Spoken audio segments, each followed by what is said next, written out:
Any luck? No? Oh yeah, that response did.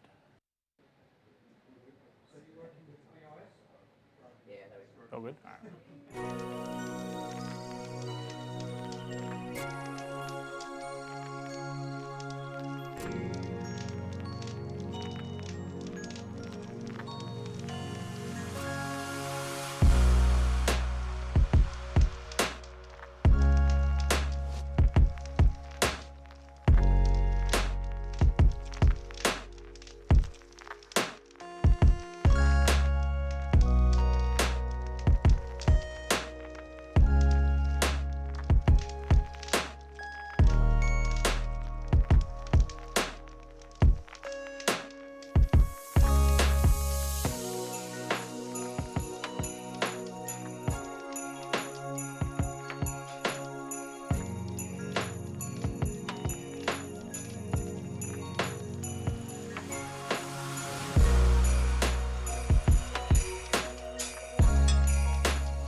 All good? Cool. All right, hello and welcome everyone. Thank you for coming out to CocoaHeads for July, and a big welcome. So to start with, I'd like to acknowledge the Gadigal people of the Eora Nation, the traditional custodians of this land, and pay my respects to elders past, present, and emerging. I'll do a couple of minutes of housekeeping and then we'll get stuck into the talks. So hello, I'm Zach, and along with Christian, who's over there, we run and organise CocoaHeads.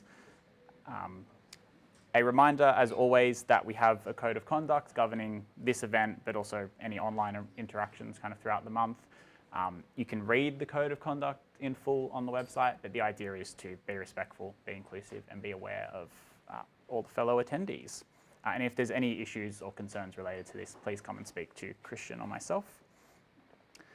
Slightly new requirement, if you didn't on your way in, can you please scan that QR code now and just fill in your details just to sign into the venue. Since we've moved to this new floor, that's now a requirement. There's a few signs around the place, but easy to miss, so I'll try and remember to put it up on the slides going forward. Thank you. Oh, sorry. All good? So a massive thank you to our sponsors. Without Billu and without Procreate, we couldn't run these events, so we're very appreciative to both of our sponsors. Thank you. That's it. So as you can see, we're in Billu's offices, and Procreate help with our ongoing kind of regular expenses as well, so we're immensely grateful to both of them. And a reminder from Procreate that the Sydney office is now open, and we have a sign. Yes. Oh. Might actually be able to find us now. Can I just say, yeah. We're going to take, if you have already applied or you've been thinking about it, now's a good time. We're going to take a second look at people that may have already applied. Two main things we're looking for: engineering managers and map QI focus people. Perfect. So can people chat to you in the break as well if they're interested? Please Yep, do. cool. So Claire's at the front there if you want to chat and you're looking for work. We have a Slack community. I think most people probably are aware of this, but some channels that might be of interest if you join. There's the general channel, the jobs channel, Swift and Sydney in particular. It's a good place to hang out throughout the month, ask questions, chat with other iOS developers. It's more than just the Sydney kind of CocoaHeads community. We've also got CocoaHeads groups from across Australia and New Zealand in there as well. We are on YouTube tonight. There's a camera up there and a camera there, just so you're aware of that, but it's mostly pointed at the presenter. And a big welcome to anyone attending for the first time. Just a show of hands, anyone attending for the first time? Welcome. Thanks. Thank you for coming. Yeah. We hope you enjoy. So if you like what you see here tonight, some other events that might interest you, Melbourne run CocoaHeads as well. They're monthly, and they have an excellent YouTube live stream as well. So you can catch that on the second Thursday of the month. And also Brisbane run on the third Thursday of the month, so the same time as us, but they also have a live stream. So definitely worth checking out both Melbourne and Brisbane's events after the fact if you're interested. Of course, yeah. But they're a close second. Yeah. Yeah. Speaking of Melbourne, the DevWorld conference is returning to Melbourne at the end of August. So some of you might have attended DevWorld in the past. It's a really well-run, interesting conference. It's happening the 27th and 28th at the Seek campus just outside of the Melbourne city. If you're interested in attending, tickets are on sale now. They're still at early bird tickets. And if you're interested in presenting at the conference, and part of that, you get some speaker support, and they'll pay to fly you down there, for example. That closes, the submissions for that close tomorrow night. So it's kind of the last chance to get any talk submissions in for the conference. But I definitely recommend, whether you're presenting or not, looking into attending DevWorld. It is a really, really fun conference, and it's very well run. So apart from Procreate, is anyone hiring or looking for work and wants to give a quick plug? Or Procreate can shout out again. Nope. Okay, just remember there's that jobs channel in Slack if you are looking for work throughout the month. Looking ahead, I did this again, I'm sorry. I didn't update this date. It is meant to be a date in August. It is the 20th of August. We'll be back here for our August meetup. I'll post the details and talk descriptions and stuff on Meetup as we get closer to it. But we are looking for speakers, as always, kind of from August through till the end of the year. So if you're interested, please come and see Christian or myself, and we can make that happen.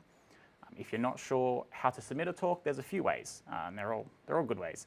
We have a submit a talk form on the website, so sydneycocoaheads.com/submit a talk, or scan the QR code, or speak to one of us. Send us a message, however you are comfortable, Slack or on Meetup, or you can just Google the Submit a Talk page as well, and it will come up. Okay, so what's happening tonight? Our first talk is from Neil, talking about his work in progress at Yacht Assist. Then we'll take a short break, and then you'll hear from me talking about adapting your app to any screen size. So that's all from me for now, and I'll hand it over to Neil. Thank you.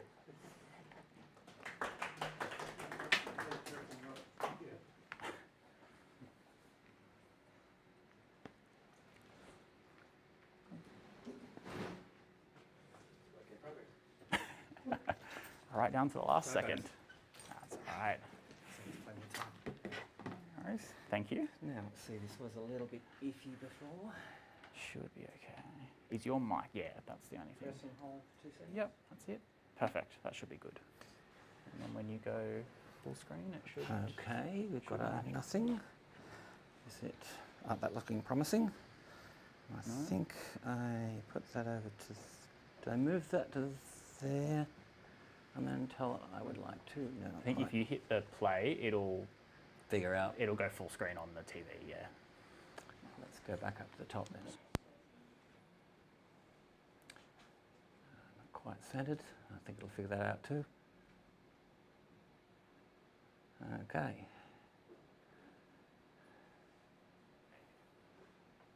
Touch wood. Yay, miracle. Good evening, welcome. So this is not a complete talk, but that's sort of the point. I've been talking about building a indie app for quite some time, was trying to think what to do, which I think is not uncommon. And like everybody else, doesn't have as much time as they'd like to build it. So I finally got on with starting it. So I've built some of the functionality. Some of this will be what I learnt along the way, some of which is probably wrong. Some of it was dead ends that I then doubled back and went, right, okay, scrap that. I thought I'd start with the presentation with a bit of a bang, hopefully. No. So the club I sail at has a cannon, which they use at a couple of events every year to start the season. So this is my video from the opening last year, so we're off with a bang. Work background, I did uni back in the dinosaurs in the early 80s and grew up inland, so I didn't know anything about sailing. I worked in the securities industry for nearly 20 years, ASX, New Zealand Stock Exchange, ISE in New York, Swiss Exchange in Zurich, various dead languages, and became an iOS dev in 2009, which was, as someone mentioned before, was the iPhone 3G, and that's the things going blank every now and then. And obviously Objective-C, UIKit, foolishly played with Interface Builder briefly and went, this is horrible. And then I've been doing in Swift for, I think, 6 or 7 years. And the company I'm working for, I've started Swift UI at my old place, and we've been building everything in Swift UI for the last 3 years, but like many projects, we've got legacy code, work in progress. So somewhere here there might have been a hint. High school, I broke my legs, so I went a pirate outfit at high school. I think there was something lean. That was long before I knew anything about sailing, and another pirate and sailing thing at the ASX. So not work, I also have been doing inshore racing since '85, offshore racing since the early 90s, I believe. I've probably done 16 or 18 pit water to Coffs Harbours, about 400 kilometres, a couple of south ports, whatever. I'm not crazy enough to have done Hobart yet. I also get involved in volunteering things like Food Bank, etc. I'm in 2 non-profit boards, and I do a bunch of other boring stuff. I've had the great pleasure to go on sail in the Go Games in Cleveland, where we got the gold medal, and it's Paris Games, but the sailing was in Le Havre on the French coast. So they were match racing boats. So that's my team. Nowadays, I sail on 2 race boats, one of which, if it would, is this one, which is a 50-year-old Huon Pine boat, classic IOR boat, 36 feet long, and the other boat is the dark blue one with me in my rainbow shirt, which is a 9.5 metre French day sailor. So they have brought to me a whole bunch of things that are not easy to do with what's out there. So I'll get to some of the other things, but completely aside from that, just a couple of interesting things which you may all know, but I've been annoyed with is other LLMs may do the same, but you have to go and occasionally go, oh, authenticate, great. You do that, and then it throws, I'm not even touching it, it's not connecting. When it gets to the end, I've authenticated, Safari throws that horrible mess, and you're going, now what? Because Safari default security says I won't open the HTTP link which they put in the callback, which is really annoying, and you're going, why can't I get the final thing through? So you can either go into there, turn off the thing in Safari temporarily, get the authenticate, or go and change your browser and use Chrome, whatever, it doesn't seem to care.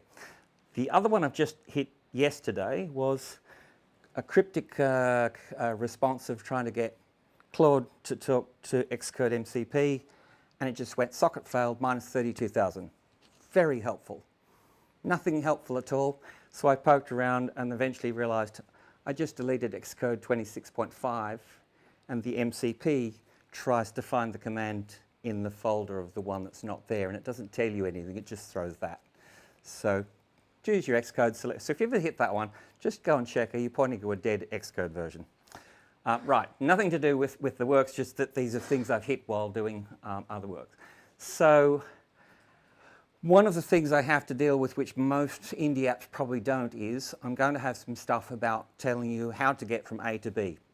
Steer in that direction, which immediately comes with a massive legal catch, is it's navigation. And if somebody then runs into something, they're going to sue your ass. So I have to work out what disclaimers I need to put into the app to go, this is not a navigation, stand on your head, whatever, it's your responsibility. So This is something I'm going to have to do, which I don't know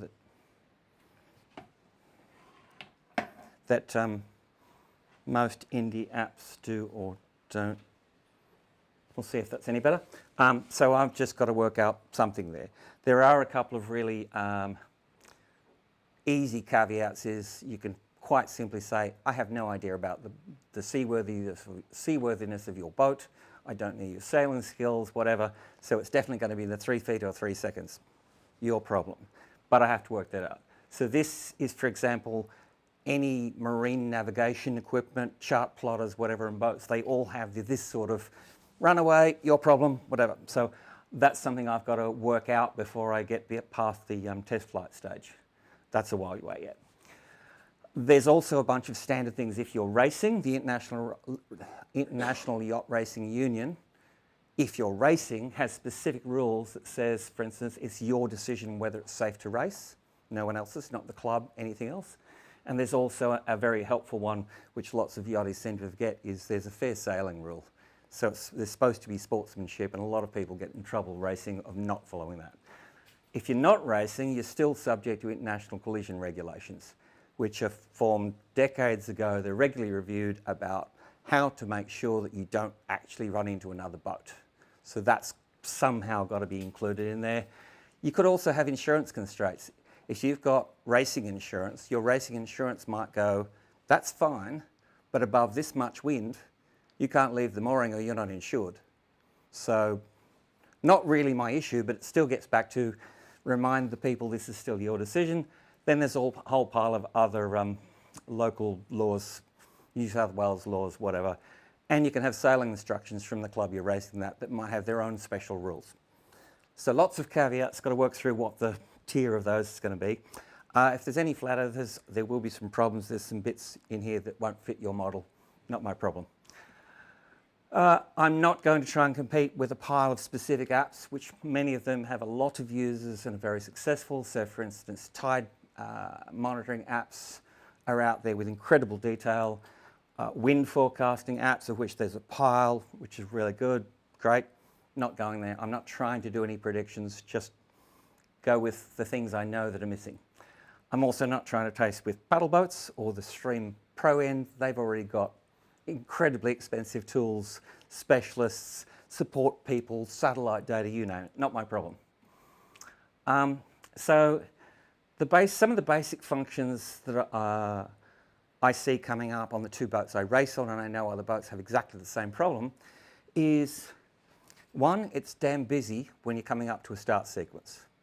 Now, you can go and have a specialised yacht timing phone app,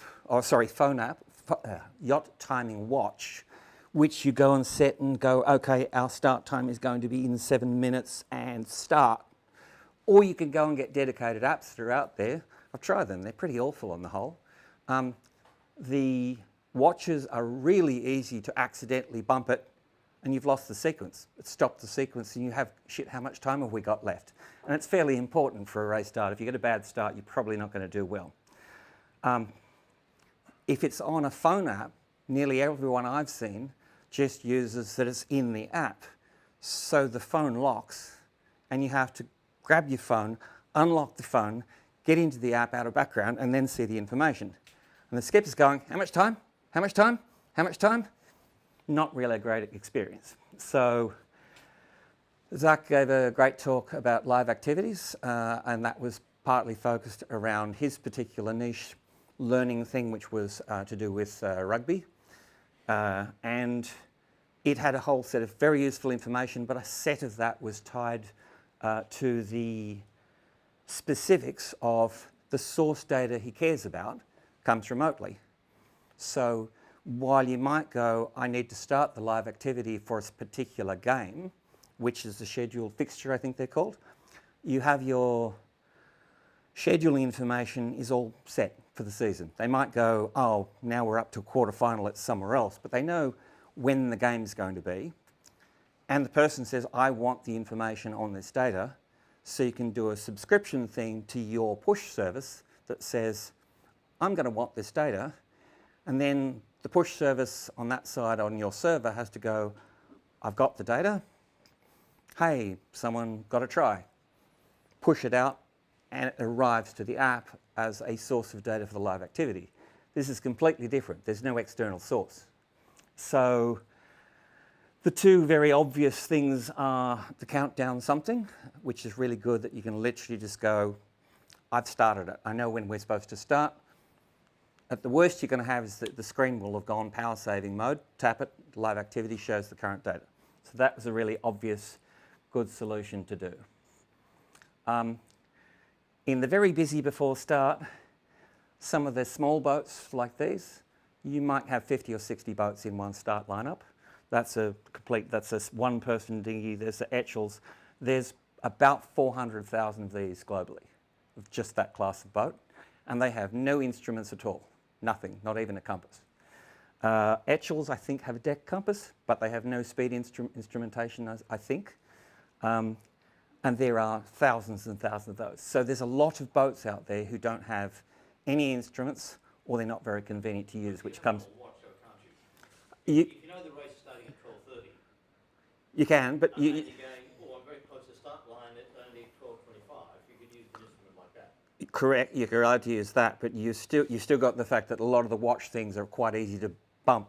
Hang on, are we 3.5 minutes or 2.5? I don't know. Until you get the next signal, you can't get back in the sync, so you don't really know. If you're in these really small, a lot of these really small boats, they are weigh almost nothing. They accelerate from stopped. So one of the standard things they will do is literally sail up to the start line, right behind it, dump all the sail pressure, and at the moment that literally they go 3, 2, pull on the sail, so they've got pressure and they accelerate, and if they get the timing right and don't break the line, they get the margin. Once you start getting to these sort of boats and bigger, you can't do that. So those two boats I regularly race on, the lighter of those is probably 8 tons, and the heavier one is like 12. You don't suddenly accelerate. So you're trying to maneuver yourself to be in a tactically good position with all the other boats doing their own thing, to be accelerating and at speed, hitting the line as close to the zero as you can. It requires precise timing. So you're doing a lot and going, okay, we're too soon, we'll do another, just dump the pressure right, and you might be starting your move to the start a minute early if you want to get your boat speed up. So there are different techniques required, but getting the start timing is pretty important. There are multiple ways that they do starts, but this is the commonest in the world as far as I can see. It's probably 99% of all racing uses a 5-4-1 sequence, which if you have more than one type of boat, so you have all of your Etchell 22s start at 11:20, all the J24s start 5 minutes later, then the zero when you get to the end of one set will be the start of the next. So again, you're pretty busy, so you're probably going to have at the 5 some sort of division flag. This is whatever division we're about to go. So in the lasers, the laser 7 is the most common class. So you get that, or your division could be your division 1, you're starting. You might get a course flag. If the course is fixed, you won't have a course flag. You could also instead have division flag. That goes up. And then you may get a course flag unless there's no course, and you could also get a shortened flag. So there's a few things going on. You're busy. At the 4 mark, as well as whatever you've got up, the most common one is this, preparatory. You've got 4 minutes, another sounds, but they can have some other alternatives. So if they've got a lot of boats who are doing the wrong thing, instead of using the P, they might use one of these, which is if you go over the line in the last minute, you have to go right round and get out of everybody's way. Or if you go over the line in the last minute, you're disqualified. You're out. So there's a bunch of possibles that go up at 4, but then there's nothing happens for time. So if you lose sync of the time in that next 3 minutes, you haven't got a clue. 1 minute, they take down whatever of those preparatories, you back to your division flag, and at 0, if that's it, the only division racing, all flags are down, off you go. With the possible exception that they could show up an X, single recall, one boat at the start, general recall, too many boats, you're all got to go back, we're starting again. But the very common thing is you've got more than one division starting. So the line's already set, they've started the first, whatever the first division is, the 0 for the first division going is the 5 minute for the next division. So in fact, it's not 5, 4, 1, 0. It could be 10, 9, 6, 5, 4, 1, 0, or 15. So you've got a whole set of possibilities. Each of those you can synchronize. So that's okay. There are some complications with that, which I'll come back to. The other type, which is I haven't done any work for yet, but it's just really a different, is you don't have any of those 5, 4, 1s. There is, it's called a pursuit start, is the normal term for it. So, with the other ones, you all start together. If you're all the same sort of boat, fine. If you've got a mixture of boats, big boats, small boats, in the same division, to get a result, you've got a handicap. So you all started together. This boat finished after an hour, that finished at an hour 10. They then use the multiplier, whatever your handicap, and go, the corrected time for each of the boats is. So you don't actually know who's won till the club has put all the information in and you get a result. These, instead, they have a countdown time that says, midday, we're starting the sequence. 5 minutes before, we're starting the sequence, it's 5. At midday, old school, they had physical boards. Nowadays, they generally have a big LED thing that says 60 or 0. And then as the time ticks over every minute, your boat has been told this is your start time. So your slowest boats start first, your fastest boats start last. Whoever crosses the finish line first, won. Everybody's happy. The club gets more people spending at the bar while they're... yes. So, but there's some complications, which is appropriate for these. If the people on the start boat is usually volunteers. If they're doing the start and it says 11:30, well, somebody's got to be there ready with the flags, and somebody uses a modern watch that automatically synchronises to the network. Spot on, they know exactly when 11:30 is. But if someone's using, don't look at the brand, I'm sure they're very accurate, but lots of people who have analog watches don't correct them to the real world time. So the start time could be 20 seconds early or 40 seconds late. So it doesn't really matter it says 11:30, you're actually starting at 11:29 and some weird seconds. So you need to be able to go and override whatever the expected time is to go, there's the flag. Lock onto that, that's my spacing. So I've done some of that work, I'm just not sure I'm happy with it yet. And just to completely confuse things is there's cases where whatever's nominated, there's no wind. So they can't really start a race, they're just floating there. Or there's wind, but it's a little bit from that direction, and that drops, and then there's a bit from that direction. So which course do they pick? They don't know. They don't even know how to set a start line correctly because they don't know the direction. So they'll usually put up, that's actually very bad colour representation. It's quite clear red, it's not pink. Red and white postponements. And that could be 5 minutes till the breeze swings in, could be half an hour. If it stays dead, they might then change flags and put up an abandoned race. All cancelled, go back, have the day off, mow the lawns, whatever. So if the postponement goes down though, you've now got all your sequences to go, so you have to go, right, forget the 11:30,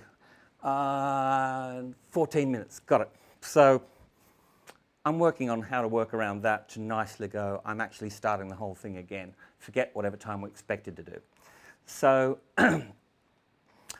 in trying to do the first part, which is to get the countdown timer that's just there, tap, can check it, see whatever's left, NS timers get cancelled when you're at backgrounds. So you can't go schedule this for 7 minutes away. You put the phone in your pocket or in a waterproof bag, doesn't do anything, not very helpful. So I found a way around that, which is if you have core location collecting location at all, it doesn't get killed that way. So I went, well, I've got other functions I want your location and speed and stuff. So put in a low resolution location request. 100 meters, I think, is the default. I don't care, cell tower, very low power consumption. The timers now work. So you can start the timer to then go off at 0. Having got that, the other thing, initially I did this to go, I've got my live activity monitor there, my model there, I'm updating there, I've set whatever the time is, etc. When the time ticks over, I'll update. You don't have to. There's a specialty type of text thing, which if you say style timer, it does it for you. So there's no updates, there's no issue of you writing frequent data, which the OS will actually say you're writing too much data, because the bit that's shared between your app and the live activity is written into a piece of solid state memory. And they don't want you to go and update, update, update, and basically over a period of time degrading the hardware of the device. So if you do that instead, you tell it what your timestamp or when you want to go off, it automatically, you've got constraints, you can't do much about the formatting of what it does. And it will initially be count down, and when it hits 0, it just starts counting up, which isn't terribly useful. You're past the start time. So I've got that, but separately I'm using the timer that when it hits 0, I change the data properties in the model shared with the live activity to go, I'm now sailing. And so the timer is no longer firing. And I also do the change there is go, I now want high accuracy location data. And now you've got a good feed of data, which is good for, particularly given that boats are slow compared to race cars and jets and whatever, it's doing speed and direction calculations based on the difference in your position. If you don't have high accuracy, you don't have good data about your speed and bearing.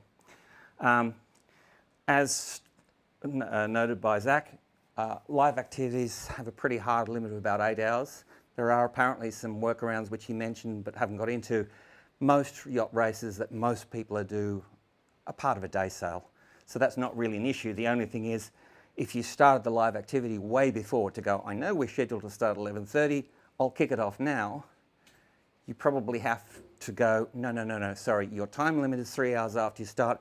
You can't start the live activity more than 5 hours early, otherwise the live activity time will die before your event finishes. So I haven't done anything about that yet. For the current, let's get to test flight, that's fine. There's also the fact that most races have a time limit. It could be 3 o'clock, regardless of what start time you had, or it could be 3 hours after your actual start. It's up to the individual club. But I have to put some stuff in there to go, okay, I'm going to know which of those it is. I won't let you start the live activity when it might run out partway through the event.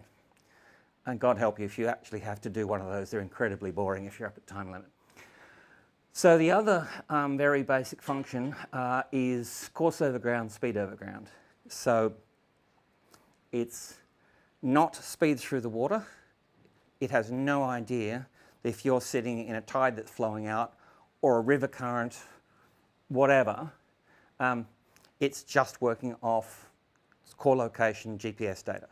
So, and that's surprisingly useful because there's that massive class of boats that don't have any electrics, no instruments, whatever. Now, they may have a class rule that says you can't use any of this stuff, but they still might like to know is, hey, you know, when we went around that mark and we got that sail up, how fast was I going? How was the fastest I did today? That's just maybe a useful thing. And even if they're not using it in the race, they still might go, hey, I started it, chucked it into my bag, went sailing for the day. Oh, wow, look at that. Okay. The other thing is there's a very expensive exception, but most boats who have sensors to go, how fast is my boat going through the water? Which you want to know. If I change the sail trim, are we going faster, slower, etc., is the standard way that's been done for a very long time. Once we got away from throw a rope over the side which has knots tied in it at the right spacing and watch something go by and count how long it took, so that's what it is you have a hole through the hull of your boat. And there's a special fitting that's fiberglassed or whatever into your boat, and it has two bits. It's got a plug version that's just a flat end, and it's got a bit that's hooked up to your electrics that has a little tiny paddle wheel. And that little tiny paddle wheel has a magnet in it. And every time it spins around with the water going by, you get a little electrical pulse in the wire, and that goes back to your instruments. You do it once, you calibrate to go, that many rotations is this speed. Yes, I've done I know what it is. Your instrument's now calibrated. So you have to have that in the water to get your speed through the water. Except if you leave it in the water, things grow in it. Algae, little mollusks, lace coral, barnacles, whatever. So nearly everybody goes, if they're keen, every race, they undo the cap that holds the thing in, pulls out the flat thing, shoves the other one in, makes sure it's in there, locks it down, sponge up the water. End of race, swap again. Take it out, you don't want to leave it in the water. Huge numbers of boats have the stuff to do water speed, but don't want to bother doing it for a casual trial. So one of the boats, both of the boats they sail on, don't bother putting the impeller in the water. So one of them has no information about its speed at all.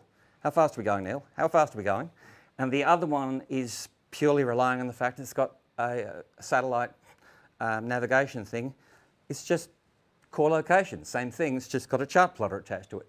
So they have course and speed, but all you're getting is your speed across the land. So you can't tell anything about tides, whatever. So that basic functionality of course and speed immediately has a consumption base of lots of people who sail, either don't have instruments at all or don't want to bother putting the thing in and out of the boat. So I think that's possibly a useful value that I might get more than half a dozen users once I get in the store. So that was what I had about getting around the timer, put it in low resolution when you're not sailing, back into high resolution so you can have a timer fire if you get down to 0. It doesn't matter if you just go, I'm just out for a leisurely sail. I would like to see a record of how we went. Record this sailing. Okay, you don't need to do the low action, just go straight to high. So that's the go and change the data that sits underneath the model for the live activity, and it toggles, and hey presto, the display goes. So I can't, so that one you get countdown timer. So this would happily go down to 5:27, etc., down to 0, and then would start counting up again at 0. So you're going, what? It's going up. So I literally swapped the model. I didn't take a screenshot earlier, but your live activity gives you course on one side and speed on the other. So you've got some data, and literally you just tap the phone to wake up the display, got some information. So I did find as a process along the way is I initially wrote this and went, I want valid data. So validate the data before I push it to live activities. No point, and it's also in trying to avoid that thing where Apple says, well, I'm going to clamp how much you're doing here. Is it the same value as I had to display? The actual crunch out the low 0.007 whatever numbers, crunch it down to 0.1 of a knot is, well, if it's the same number that I had before, I'm not going to update. The catch I didn't realise is, and once I did, it's in the docs, is because it's working out course and speed, if your speed is too slow, it doesn't think it's got good enough guess of what course you're doing. So it doesn't give you a compass number, it just becomes -1. And my validation check said, right, I want this valid and I want this valid. So we suddenly got us, why is it locking up? We just turned 90 degrees and it's got the same number because we were sailing slowly and it was giving me -1s for the course, so it wasn't updating anymore. So I've now modified that to go, I will pass through a not valid course something and change how I display. So until it comes up to a speed where it's giving me courses, we'll still get speed, which particularly when you turn, you care about how fast you get your speed back. So that's now in place. But to debug that, I got the ever helpful, mostly helpful LLM. I will not use the term AI, it's not intelligent. It is a very powerful tool, but not intelligent. Well, put in some debug stuff. When did I get core location updates? When did I get course? When did I get latitude, longitude data? Log all that, and that's where I found, there's a chunk there where it locked. I didn't push anything to live activity. All the courses were -1. Having got that, I went, well, hang on, this could be useful. So, so course over ground, speed over ground, because it's not over water, you don't know about tides. I also made the dumb mistake of initially going, yes, this is what I want. Tell it in the prompt, great, outcome to something. Going, great, okay. I'm looking and going, sorry, I'm not moving. How's it giving me a course? And realised what I told it was bearing. And that's which way your phone is pointing, not which way your phone is travelling, which is a very different thing. So if you sit sideways on the bus, yes, no, you're travelling that way, but you're pointing that way. So quick change of that, right? So now we've got those right. So you end up with a lot of data points. So initially I went, okay, what's a nice flat format? I can get the data out, dump it in, analyse it, find spot mistakes. So I initially went, let's just do a CSV, bucket load of columns, look at the data, great. Then realised, okay, so you're recording, if you're just going out for a sale, it doesn't matter. But if you're actually racing and you want to look at the data, you want to look at the data for the race. You finish the race, you're busy. You go through the finish line, you pull down sails, start motors, whatever, motor back to wherever your boat lives, etc., put it away, and then realise you've been recording for an hour after the race. Right, so you need to have a trim function. I will think about later that if you're, say, sailing a very small boat, like one of those little dinghy class boats, you might have 5 races in a day. So it might be useful to go, I've recorded the whole thing. Right, I want to slice that out, that was race 1. Discard that bit, that was race 2.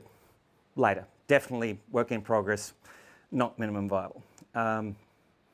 You might want to look at what was that data afterwards on the phone, not just some raw file. So you might want some way to export it. So initially, having done that CSV, this gets very wordy. You also end up with a lot of columns with a lot of empty things. So what happens if I add some new data later? You've now got more empty columns. And how do you know what the format of this thing is? So Claude was helpful on this, and it suggested ND-JSON, which is new line denominated, whatever it is. Each line is a discrete text line, which is itself a self-contained JSON piece, which has a nice advantage that you don't have to have all the empty columns, but it does have key value pairs in there. You can put in any specific record you want, such as what was the set of marks for this race. You can add anything you like. If later on I can collect, for instance, wind data, I can put in extra records, it's all fine.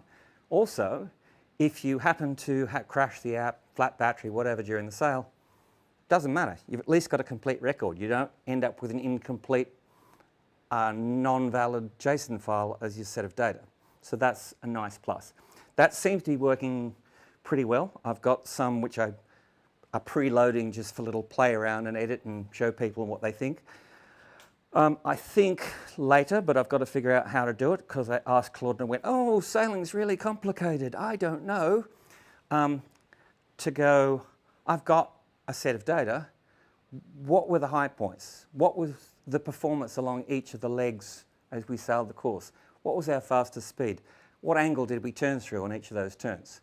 So I've got to work on a set of specific skills, I guess, to go, I can tell you what the format of the file is quite precisely, but I want you to have a best guess of what this sail was made up of.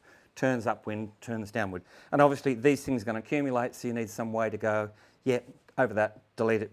Out of roughly an hour and a half sail is about 1.8 megabytes in this format, which given that's half the size of an MP3 track. You can have quite a lot of recorded events in your phone before you're really going to have to worry about it. So I think that one, if I can find it. Okay, now it's gone full screen. Let me go out of that. Okay, so for example, get the mouse pointer to the right place. So this is, as I said, very much work in progress. So basic entry point, anchor watch, haven't even thought about it. I'll probably just rip that out because it's easy to add in this placeholder anyway. So if, for instance, you have some sailing tracks, so these are recorded actual races. So I'll probably enhance that to give you a summary to go how far it was, how long the race was. At the moment, it's just showing what time the event was. So for that one, there's a couple of options, which includes your things like I want to trim, cut off that stuff after we stop sailing. Share, which is just a share sheet, so you can airdrop it, whatever, standard stuff. And there's a swipe left option if you want to delete it. If you actually want to look at it, so initially this was LLM, play with it. Oh, before all that, back in the LLMs, I know we all do, well, those of us who do professional devs are used to using some sort of versioning software, whether it's Git or something else. But even on these personal projects, I would highly recommend that you do a git init locally at least, because as soon as you start doing a chunk of work and you start trying this and prompting, and it scribbles all over your files. You at least go, git restore before you did that. Let's go back to where we were. I had a good checkpoint. Whether I've pushed it into a remote repository or whatever, you've got a good place to go. That really didn't work out. Let me try and reword that and start again. So definitely go and make use of the fact that we've got the tools built in. So initially, it came up with well, I will plot all these points, and it just gave me a polyline with nothing else, just a set of lines. So nothing you could interact with. So I went back to it and went, okay, well, if I told you what the race was, you then have the locations of where the marks are. So for instance, that is a Rose Bay mark. I've got more information, just that's the starting place to go, yes, it's there. You can actually see each of the legs, but if you come down to here, you've got where you were. This is literally zipping along through the file, is a progress bar of where we started west of Shark Island. What was your course and speed? You turned course and speed.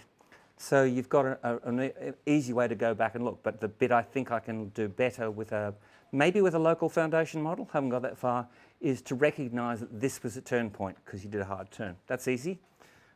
This was originally a recording that then included the whole thing back to where the boat lives and went, I need that trim function, don't I? So done that. Right. The start modes, so I've just got some basic stuff here to go. This is what the timer I had for the start timer, start activity, stop activity, which obviously you can't start one that started, you can't stop one unless you've started one, standard stuff. I'll probably fiddle around some of the US. This is where I've got a placeholders. If we had a countdown timer running towards 0, it's having a guess to go, well, you're about 15 and a half minutes before your time. So I'm guessing you're trying to sync to 15. So if they go, flags up, press, right, okay, I will sync. But the catch is there's a gap at the 30-second marks, is it doesn't know whether you're trying to go to 9 or to 10.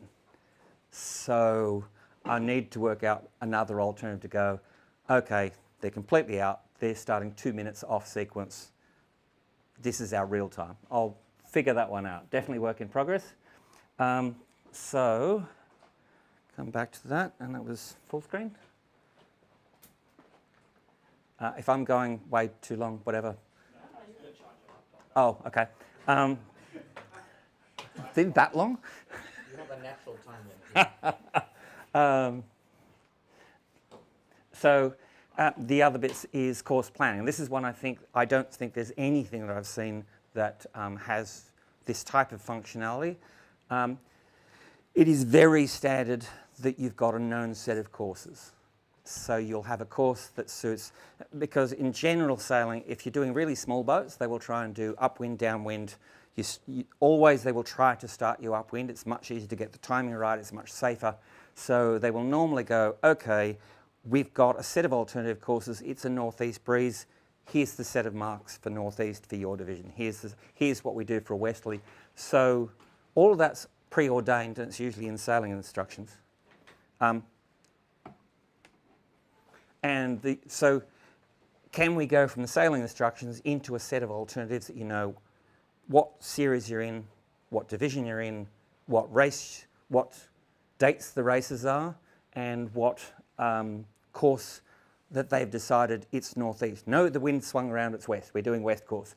So for this, I have got a reasonable format so far of an internal JSON structure that gets through, that can go, here's the name of the division, here's the list of choices, here's the keys that give you back what the marks are, here's a set of marks with their known GPS locations.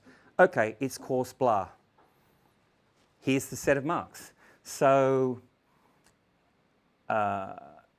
they can vary from individual. So you might have one division does course A goes that set of marks, and course A for a slower boat might be a shorter set of marks, less distance.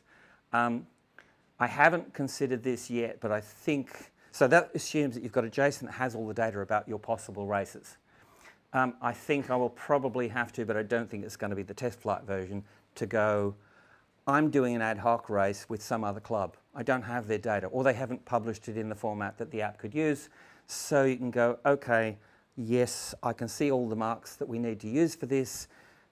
This other club's race is start here, then there. Just literally go select, select, select, select. check it, yes, that is the correct one for this one-off something. So I definitely need something there that says I can add a manual mark, probably a map thing that you can zoom in and go close enough, somewhere near Carraba Point or Kirribilli or whatever it is. It's going to be somewhere there, because it's not trying to get you to navigate to exactly where the mark is.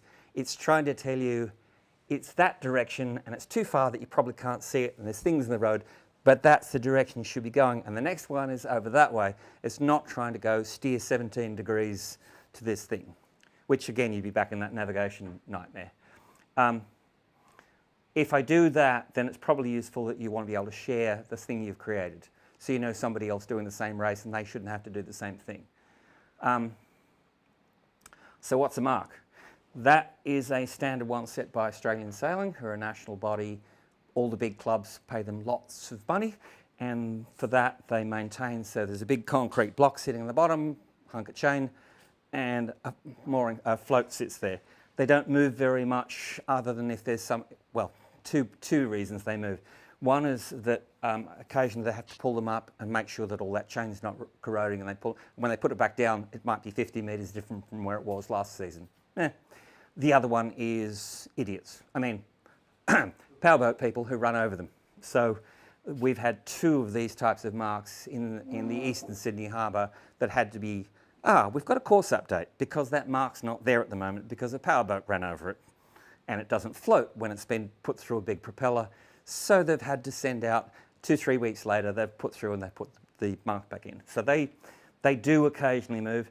And then there's these really big ones. So that's Sydney Harbour Junction buoy with a seal helping himself. And that's at the north end of the main part of Sydney Harbour before you turn in or out of Sydney. So we don't really care about... It's floating, it's not actually on the bottom of Sydney. No, that's floating. That's a floating mark, but it's probably on a whopping lump of chain at the bottom. So, and I don't know what they do for those. I'm presuming they send out a barge who literally picks that up with a crane, pulls the block up, they change all the chains and things to fix any corrosion, whatever, and they go, move the boat back to exactly where it was and crane it back where it was. So I've never heard of any of these major buoys ever moving. But these ones do periodically move. Does that have a light on? Is that also maybe a danger buoy, as in avoid this buoy because it's a reef? There is a one that's yellow and it's got an X on top. There used to be one just east of the zoo, which is isolated danger mark. It's not far from Nielsen Park. No. No, those 2 are a north pointer, so it's a north mark. So commercial shipping has to stay north of that. And then there's an east and west channel where the deep ships have to either go up or down one of those. They can't go down the middle. So a mark is usually a thing that you go round. A line is usually a straight line. It's often it could be from a clubhouse where they don't send out a start boat, like Prince Edward and Middle Harbour, where they'll have someone sitting in the race office and go, got their cell number, and they finish that, write down the time. And Edwards, they actually have people sit on the balcony and change flags on the club balcony, and it's a line from the clubhouse to a jetty on Shark Island. So it's just a straight line on a map somewhere. It's not a point, you don't go around it. And a gate is, which is something I was like, yes, got to do gates, is most races you go up and you're told to go starboard or port round the mooring. But in some races, they go, we don't care. So they'll put 2 marks there, usually inflatable marks, and you can go right round that one or left round that one, but you pick one. So you can choose whichever one you want, but it's a gate. The other one they can have is a really long leg, several miles long, and they don't want the fleet to spread too far, so just stick a gate partway through and go, you have to go through the gate before you go to the next mark. You can do anything you like, but you've got to go through the gate. You can do anything you like to the next mark, but you have to go through the gate. So gates are usually a pair of inflatable marks that could be an end of a leg or bring everyone together again so they're sailing against each other.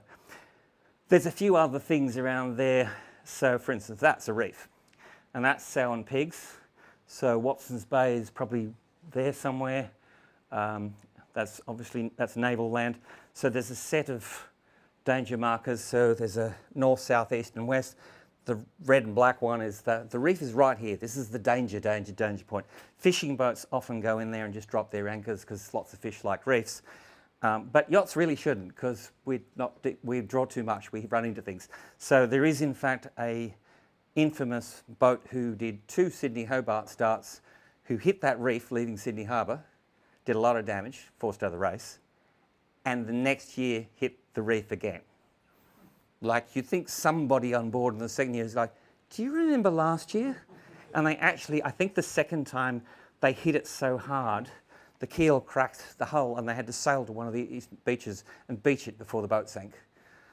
Anyway, so yeah, avoid them. This was last Saturday or the one before. So in the middle of our race course, they had a commercial ship coming through with 3 tugboats attached to it to make it turn or whatever. So it was our obligation to keep clear. So there are lots of other things. It's also back to that disclaimer. Don't sail on a straight line. You can't. There's a few other rarer ones. So you get the float planes. You get random people with kayaks who don't seem to have any care about anything in the world. So keep an eye out for them. And you get the rarer ones like that one. That one does occasionally appear, not often. And occasionally you also get things like this, where this is a traditional skiff class from the Sydney Flying Squadron, where they're sort of on the edge of what they can control. And there's one that's capsized. I have a closer one up, but it's probably more embarrassing for the people who are there.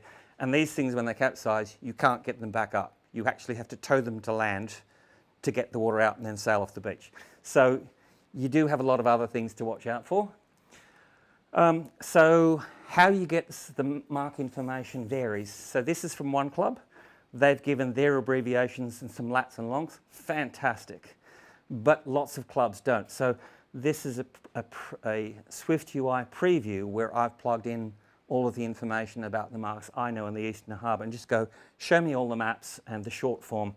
What gets very annoying though is, for instance, this club has CBN and CBG, which are up here.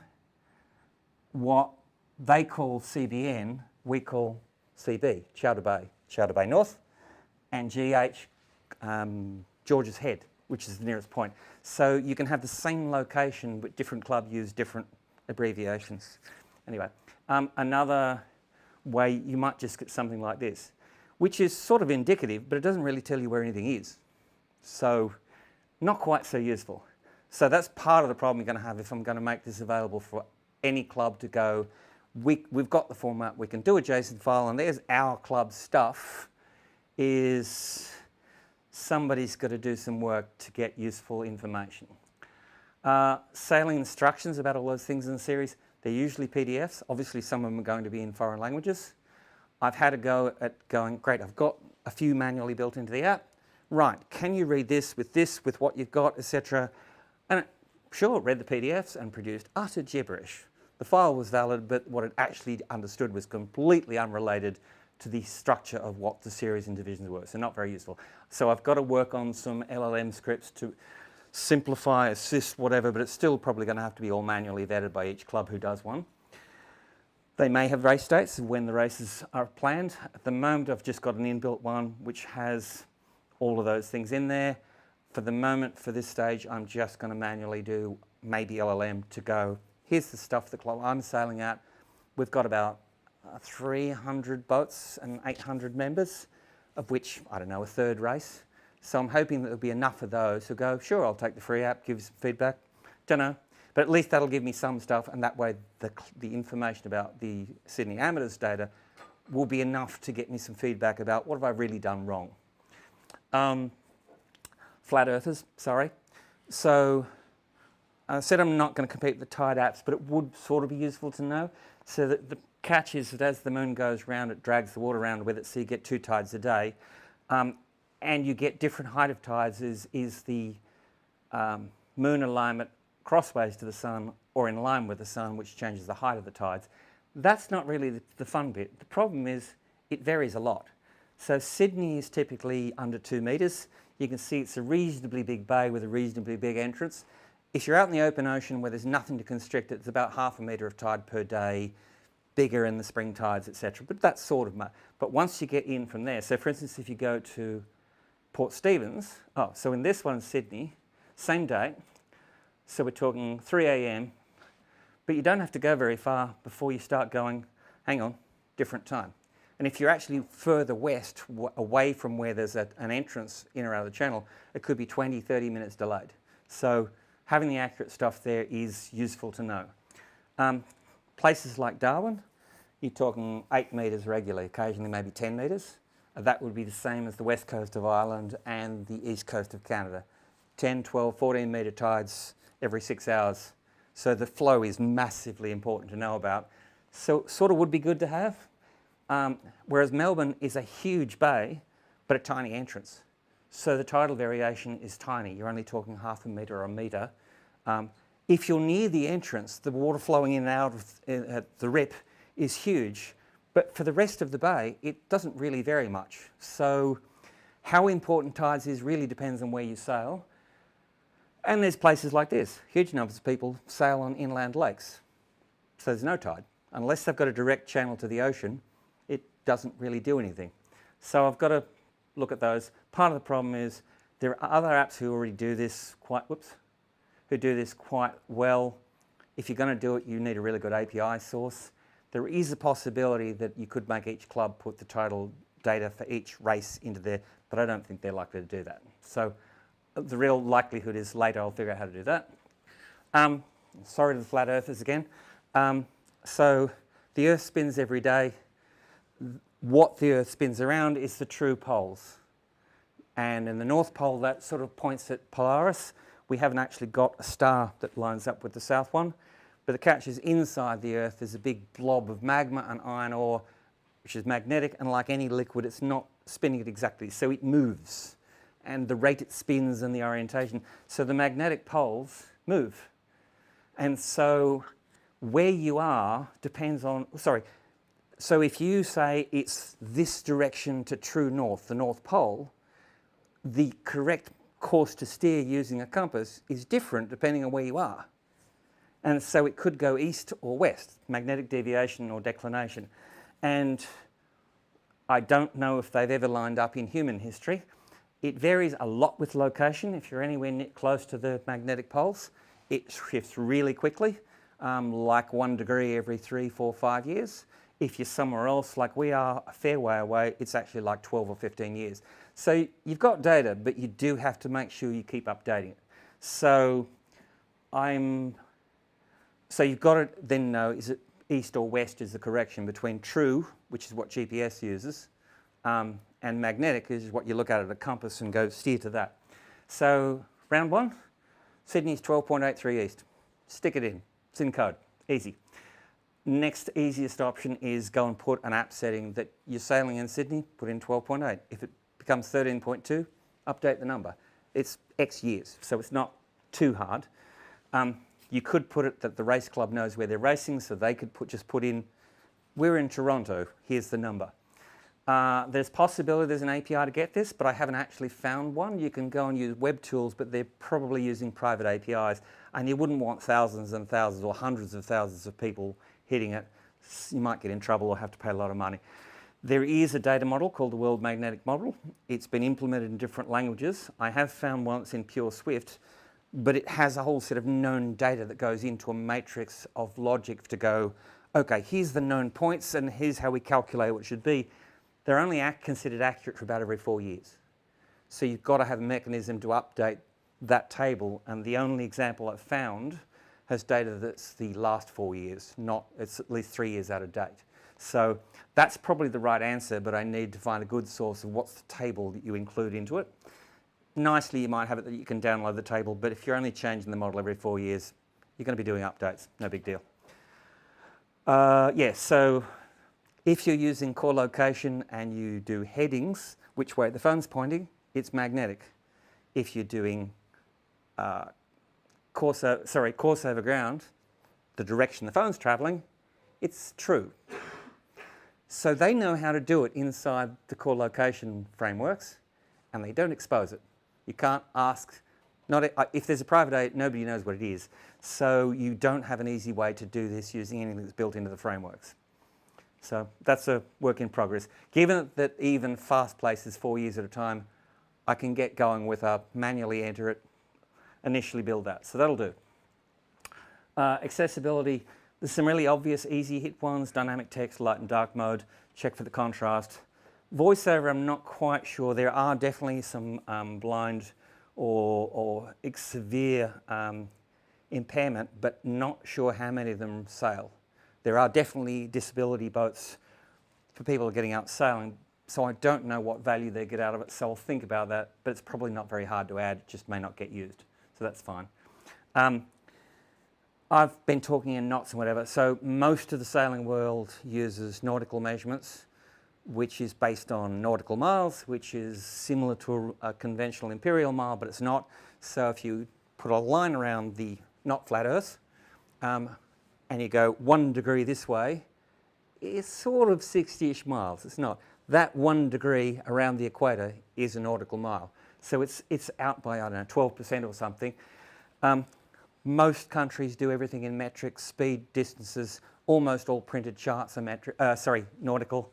But there are places, I think, who do wind speed and things in meters per second, and I don't know. But at the moment, I've just gone with, I've got it as an internal setting. I've built up a little library thing that says, do everything in metric and convert it out to whichever mode you want to see, so you'll be able to toggle which way you want to go. The only catch is that Claude keeps ignoring that and keeps writing in constants and things like, no, over there, see, over there. I've also got I don't know anyone that sails in one of these non-nautical countries, so I don't know what units they prefer. So I'm going to have to get some feedback on that. So yeah, and then use common formatters to go, what do I need for the tiny display on the phone? What do I need for this? How am I showing meters or kilometers or whatever it is for those metrics? So at the moment, MVP is nautical. It's going to be at our club. Everyone uses nautical. I've got to figure out what that metric version should be. Internationalization, not yet, definitely not MVP. So again, LLMs weren't terribly helpful in this. They came up with a range from about 65 to 80% is maybe how many people who sail speak English. Okay, let's start with English. If I want to keep that more constrained and not tick off all of the people who speak the big next groups, maybe only put it in the store for Australia and New Zealand. But to do that, I probably should be in Maori, and I don't know any Maori sailors who could go, here's what the LLM gave me. Is it right? It could be words, but it could be talking utter gibberish. I have no idea. And I know people who speak Maori, but they're not sailors. Not a great fit, so I'll think about that one. I could just make it Australia only for the moment, and then it's less of an issue. The obvious easy answer is use LLM to go and generate a set. How good it is, I don't know. Maybe others who've done indie apps have gone, that's all I'm doing. Wait for user feedback, correct that one. Don't know. So there's the rough breakdown it came up with. I don't know if it's accurate, of course, like anything out of an LLM, but you're looking at gaining another 20, 25% in those 3 languages, all of which are quite common. You can pay someone to do a professional vet of here's the translations. Should be fine. There is a 3rd type of race start, which I'm not even considering because I know of it, but I don't really know anything much about it, where you're doing smallish boats, and instead of them all starting together, you have 2 boats start, and they go off, and they're sailing around a course that finishes over there. And 3 minutes later, 2 more boats start, and they're sailing 2, till everybody's, and the ones who are finished circle back around. Right, we've got all the results of the pairings. Now, boat 1 is now going to be racing race 6. Right, we'll start the sequence, and we do the next set. I have no idea how this works. I've seen it on a chart in one club's things. I know someone in Melbourne, Tups in Melbourne, CocoaHeads. He mentioned it. He does yacht race judging, so I would definitely like to pick his brains about that. There's all of this so far is worked off JSON file, core location data, easy. There is another thing you can do. The boats who have any instruments mostly have, the really simple ones, have a little wind vane that just points into the wind.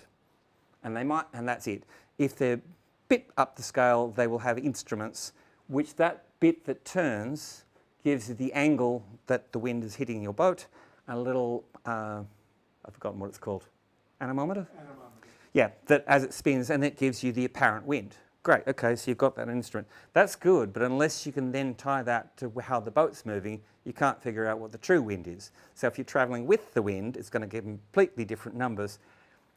Lots of those gear is electronic that conforms to either the older NMEA spec or the newer NMEA 2000 spec.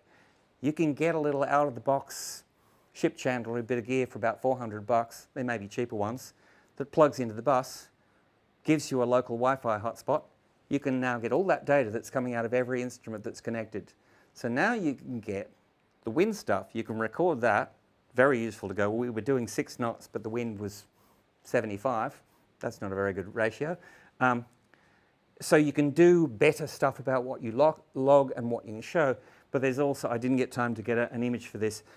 If you have a boat and you're going at a certain speed at a certain angle, 10 knots of wind, steady strength of wind, you can't steer directly into the wind. You've got that aerodynamic foil shape for the air to flow around one side, round the other. So generally you're going to be able to sail 45 degrees off, tack 90 degrees, 45 off, and you do that zigzag upwind. Downwind, you can go fairly shy, the wind on the side, but if it's right behind you, you can go very close to the wind is directly behind you. It's unstable if it's right behind you, but if you're a little bit off, you can go, okay, we'll do this, and we'll get most of the way there, and then we need to do one dig the other way, flip all the sails to the other side. It's useful to know, if you have a high-end boat from a very expensive designer, they will supply you with a polar diagram that shows at 10 knots of wind, at this angle, here's what your boat should be. If you turned away another 10 degrees and your sails are fuller, you're going to go faster, different numbers. You can't get one of those for most boats. If you can plug in one of these bits of gear, you can work that out. Literally go out somewhere where it's not tons of waves, not powerboats running over you, and go, it's pretty steady breeze. We'll just sail, trim the sails good, note 1 point. Turn away 10 degrees, note 1 point, and then you can build it and you go out another day, it's blowing 15 knots. Now you get a set of curves that go at every boat speed you're sailing in, wind speed you're sailing in, you can go, okay, if we turned away another 5 degrees, we gain this much speed, so we travel this much extra distance, but we gain this much speed. So you get velocity made good. You can do that if you hook in the wind instruments. So that's a way down, version 17. And that might, I'm almost certainly going to go free app. Yeah, but I'm almost certainly going to go free app. And then something like this where I've got to spend money, go and get a bit of gear, put quite a bit of work into it. Maybe that's a few bucks a year, paid something. A lot of the sailing apps are like navigation apps, 100, 150 bucks a year. They're paying for digital charts. Quite a lot of the relatively simple ones, including the ones I've tried that weren't good, as soon as you wanted any of the other features, they were 10, 15 bucks a month. You're going, what I see isn't good. Why would I pay that for something that probably isn't good either? So I'm not planning to retire on this, but I think I might have to go, it's free, and then there's some small in-app purchases at a very cheap cost. So that's probably it. So, any questions?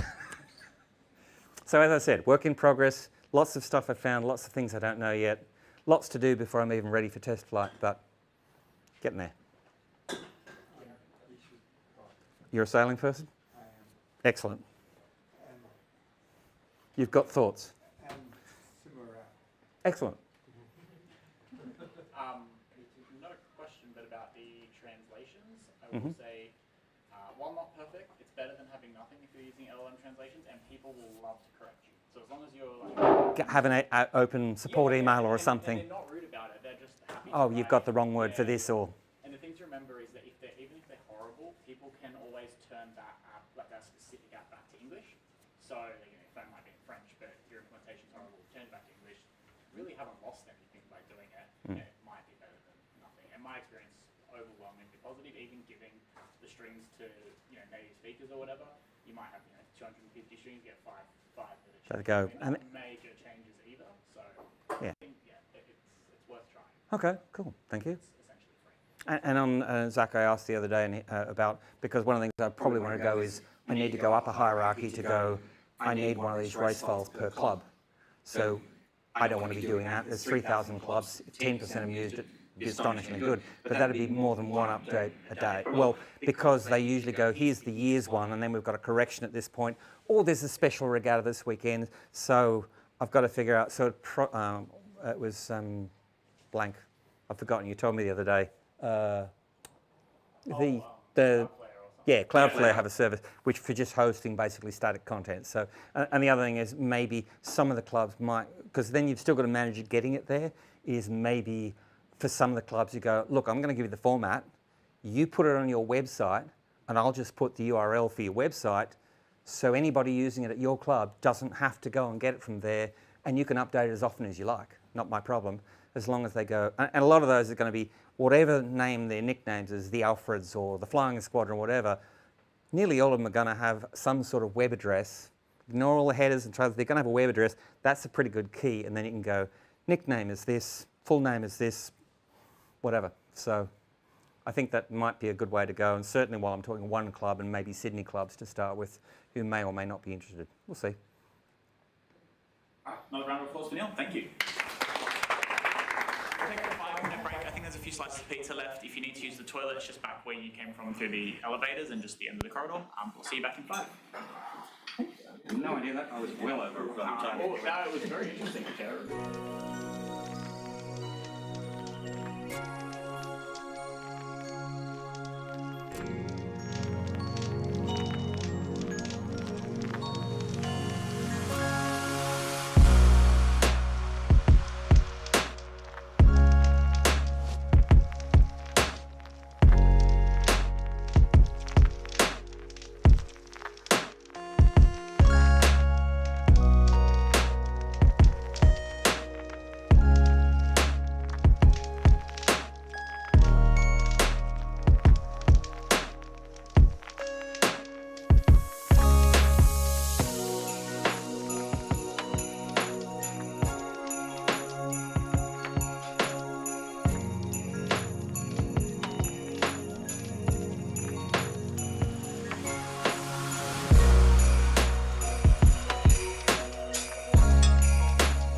You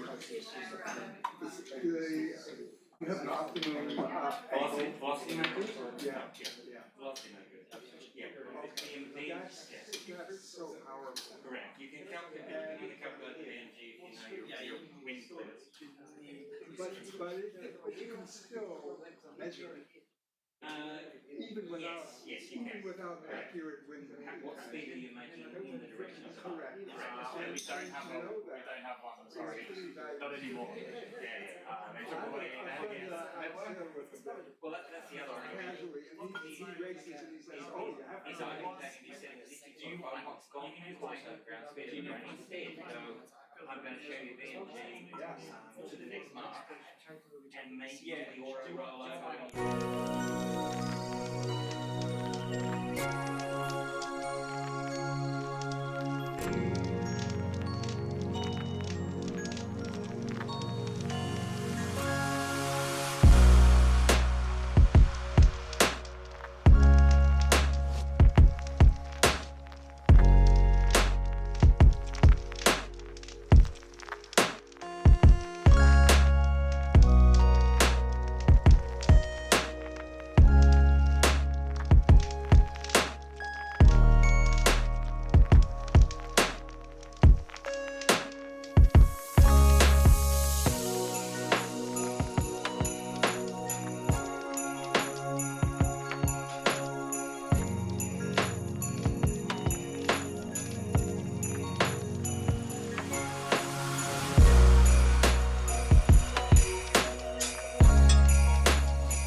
Thanks everyone. We'll get started if we're good. All good, Christian? Cool. All right. Well, thank you. Thanks for sticking around. So I'm going to be talking about. Oh, my clicker has disconnected. Sorry. Give me 1 second. Technology. Yep. Sorry. Okay. So I'm going to be talking about adapting your app to any screen size. If you were at the Dev World on Tour event in Sydney a couple of weeks ago, I know a few of you were. I'm sorry, this is just a repeat of that talk, so you'd already be familiar with it, but I think for most people it should be new, so let's go. All right, so over the years, when developing apps for the iPhone, we've had it pretty good. There's mostly been a few kind of key interface sizes that we have to design for, but fundamentally they're all rectangles. In the early days, you could even get away with hard coding for certain sizes of rectangles, and that could be how you did your interface. So more recently, the screens we're designing for, they're not perfect rectangles, but they still follow that same key idea. They're a rectangular slab of glass that you hold in your hand and you touch. And over time, we've been given tools to make our interfaces more adaptable, and we've been told to do this. And as you can see, there's a bunch of different ways that we've been able to do this. And look, if you've developed your app for the iPad, a lot of this wouldn't be new for you. You've probably already had to think about making the app resizable. There's various forms of iPad multitasking, so there's a slide over, split screen, stage manager, and these kind of force your app to be resized into kind of these arbitrary sizes. But not every iPad app does this. You can kind of constrain your aspect ratio. And if your app is iPhone only, you've probably been lucky enough to avoid this kind of resizability. And if you're extra lucky, you might not ever have thought about landscape mode either. You might just be working on a portrait iPhone app, and that's all. But even if you've never thought about running in a different orientation, you've still had to think about making your app adapt to kind of different amounts of available space. Features like display zoom, dynamic font sizes, bold text, or even just different iPhone models mean that your interface could appear kind of at all sizes. But this year at WWDC, it was pretty clear that it's time to make your interfaces truly adaptable. And Apple had a whole section in the State of the Union where they spoke about this app adaptability, as they're calling it. And the first thing mentioned is that iPhone apps running on iPad and Mac are able to be resized, and that this applies automatically when you rebuild with the 27 SDK. And if you needed more proof about the importance of this, this quote is directly from the State of the Union, and it says, now, instead of designing for specific devices and orientations, you're designing for a dynamic range of sizes and aspect ratios. So the message is pretty clear. And then the presenter says that this is all in the name of providing the best experience when using iPhone mirroring. I'm sure it is. Yeah. But why this year in particular? Why 2026? It's heavily rumored this year that Apple will enter the folding phone market, and so naturally Apple will want to make sure as many apps are compatible on day one as they can get. In the past, you've been able to get away with varying degrees of success to not supporting the phone on day one. So if you look at the iPhone 5, kind of the original resize that we all went through, if you hadn't updated to support it, your interface would simply not stretch to fill the extra space, and you'd get these black bars at the top and bottom. So it was pretty obvious if your app wasn't updated to work on the iPhone 5. This was a similar story when we got when we went to the iPhone 10, we got the safe areas. Similar deal, if you hadn't recompiled and you hadn't supported it, you'd get black bars at the top and bottom. Since the iPhone 10 though, once you kind of supported that size, even when introducing new screen sizes, Apple's just kind of scaled your interface up and down nicely, and you haven't really noticed if an app hasn't been there on day one. So it's been a few years since we've had to deal with this kind of transition. I imagine with a folding phone, it's going to be more like the first couple of examples where it's going to be super obvious if your app isn't updated to run on it, just because of the kind of difference in this device's shape. So obviously, like, this talk involves some speculation about what might be coming, but the purpose isn't to speculate. I've said folding phone, might not be a folding phone. We don't really know what's coming at the end of the day, and so this isn't like a guide on supporting anything specific, but instead we're just going to look at what Apple has said about adaptability, because there's a few kind of key messages there. And it does often pay to listen to these hints as they're dropped at WWDC. And then I want to get you thinking about general app adaptability in your app's UI, and that way you're ready for whatever's coming, whether it's a folding phone or something else in the future. Our apps are going to have to run in more places eventually, no matter what. And so yeah, we'll look at what Apple has said, we'll look at the clues that have been left, we'll even look at some other platforms to see what happens there. We'll see that there's a lot of considerations when designing for a folding phone. And then we'll look at some SwiftUI tips and tricks so that we can all use to help apps become more adaptable.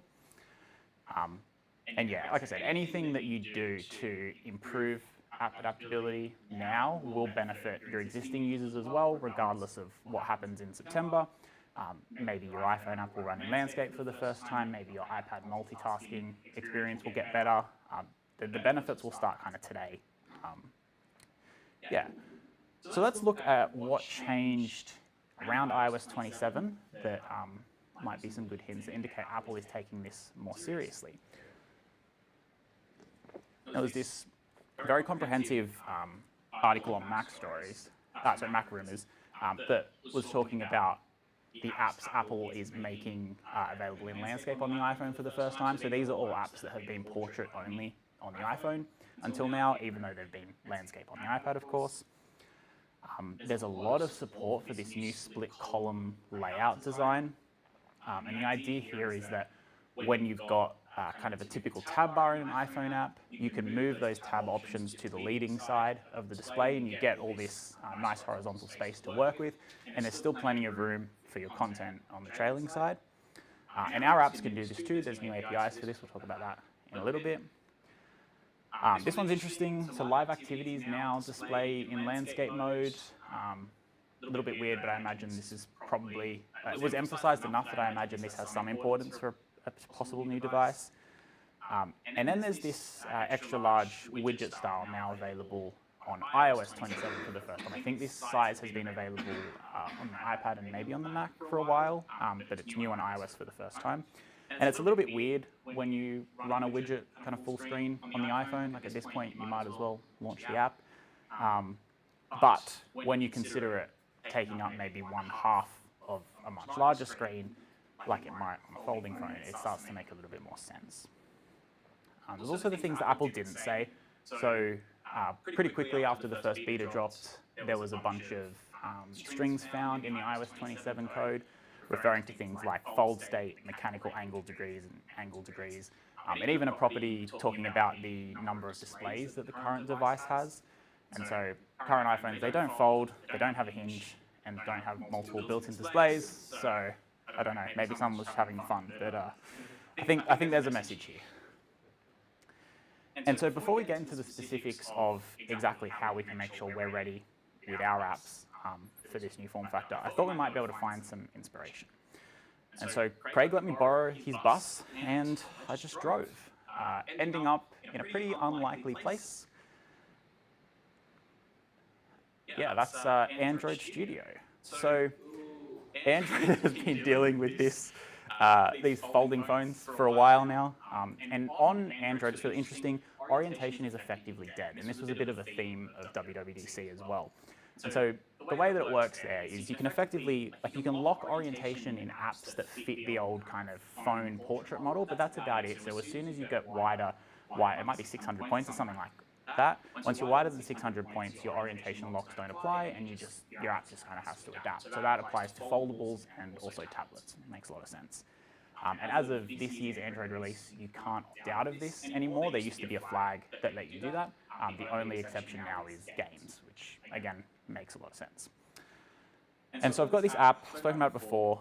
I've spoken about the iPhone version before, but now this is the Android version. It's called 6 again, shows you footy scores with a few extra cool features.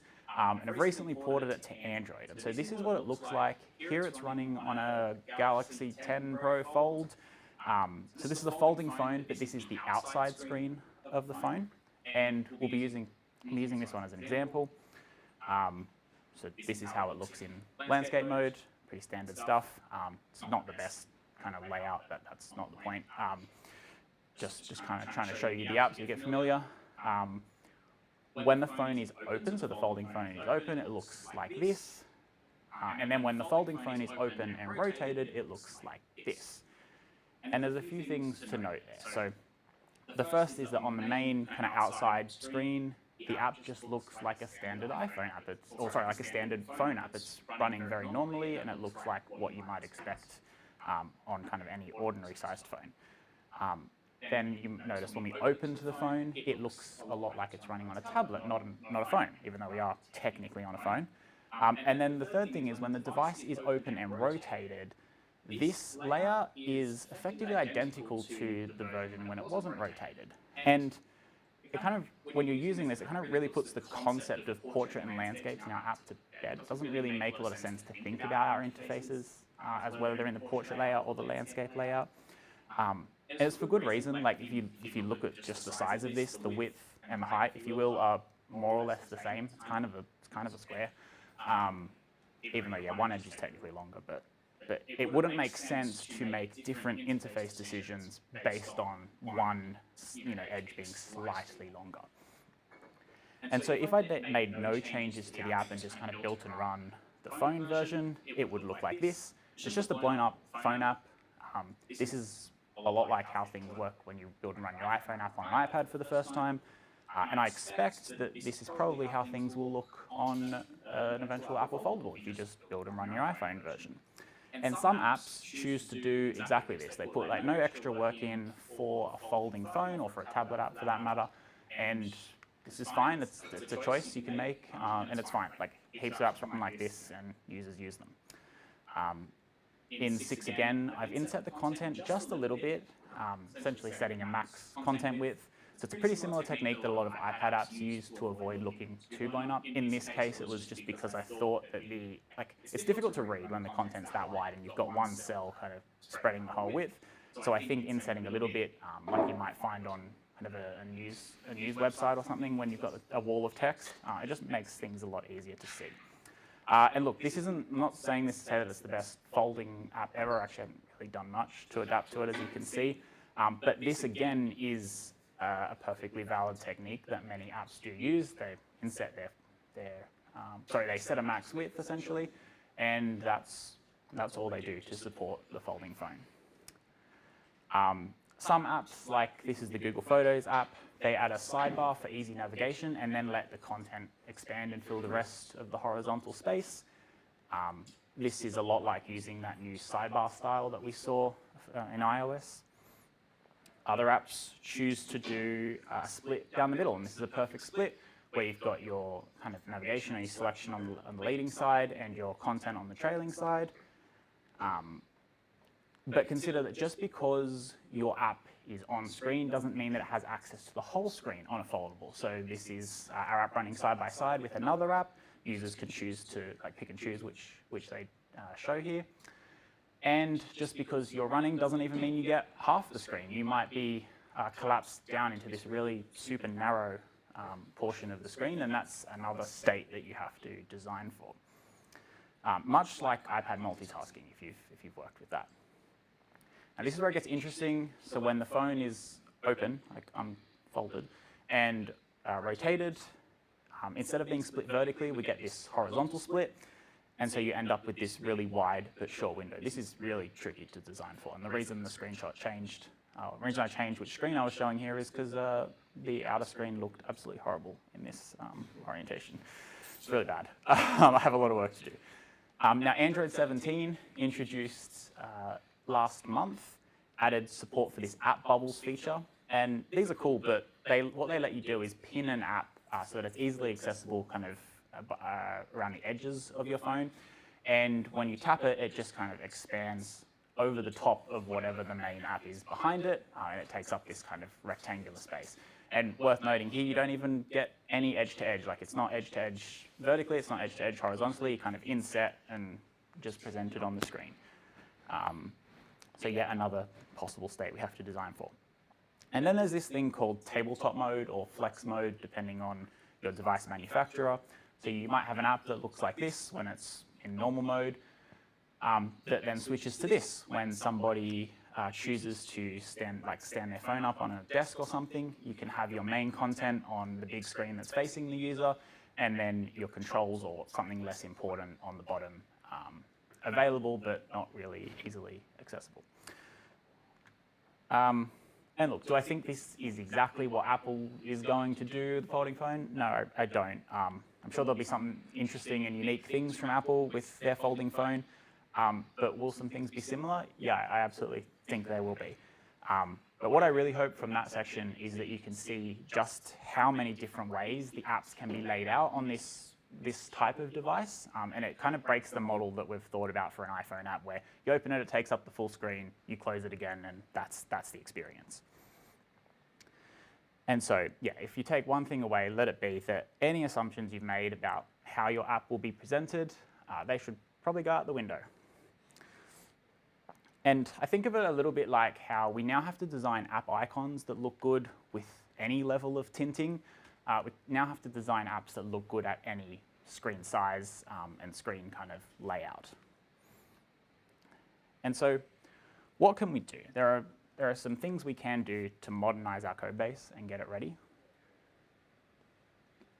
If we listen to Apple, it's as simple as messaging an agent who knows about its UIKit skill and asking it to modernize this UIKit code base. This is a pretty good start though. It will go through and update your interface orientation references and also move from the app lifecycle to the scene lifecycle, but it's not going to be quite enough.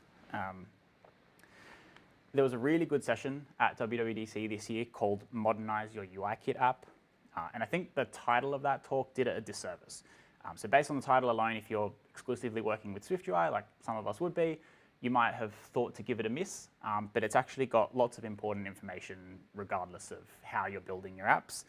And so I'm going to summarize the session now. We'll go through some slides about it, but it starts with this quote. And it says, in this video, I'll tell you about some big changes to app adaptivity requirements and how iPhone apps are fully resizable. And some of the clues are like build your app for portrait and landscape. And they're specifically talking about iPhone apps here. I think iPads have really always had this requirement. It's now time to move to the scene lifecycle fully rather than the app lifecycle. And if you rebuild with Xcode 27, this is now a requirement. You can no longer use the old app lifecycle. It was stressed to stop checking for the phone idiom when drawing UI. And that basically using things like size classes or view bounds to check how much actual available space you have is the right way to make those decisions, rather than swapping out your interface just because you're on a phone versus not. And then we get this other great quote, and it says the interface orientation also is no longer useful for layout decisions. And they go on about how setting a supported interface orientation, like many of us might do in our apps, this is now treated as a preference and it might be ignored. So just be aware of that if you're doing that in your code. You can, so there is technically an opt-out for now. So this UI requires full screen info plist key was available on the iPad only. It's still available, but it's been deprecated as of iPadOS 27, but it's now available on iOS, in iOS 27. And the idea here, I haven't actually tried it, but I assume it works much like it does on the iPad, and what that does is it will kind of force the aspect ratio to remain roughly as though the app was full screen, but it does let the user scale it up and down without offering that full kind of resizability. The idea, or at least what Apple said about this key, is that it's primarily intended for games where offering that like truly continuous resizing would be difficult, but that most apps probably shouldn't be using this. And I imagine at some point they'll probably deprecate this for non-games as well. And then we've got a whole bunch of information on UI screen, and in particular, reading the main UI screen. And like the main takeaway from this section of the presentation was to stop referencing uiscreen.main. It is now deprecated, as you can see there. And if you need to access the screen that your scene is running on, there are ways to do this. You can access it through the window scenes scene, but accessing the singleton version here is deprecated.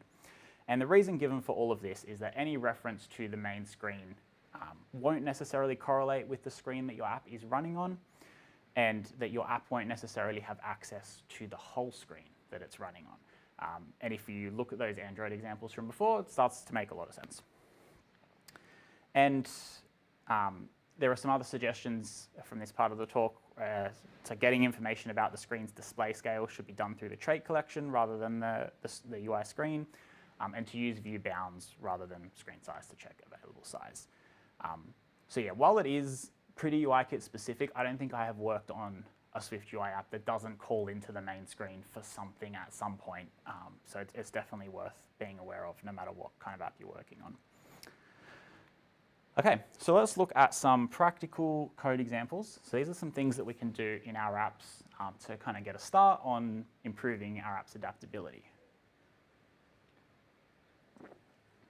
So the first is consider the container that your app is running in. So if you can get away with using something like the navigation split view that I mentioned before, that'll give you a nicer adaptation when your iPhone app is running in landscape or on a wider screen anyway.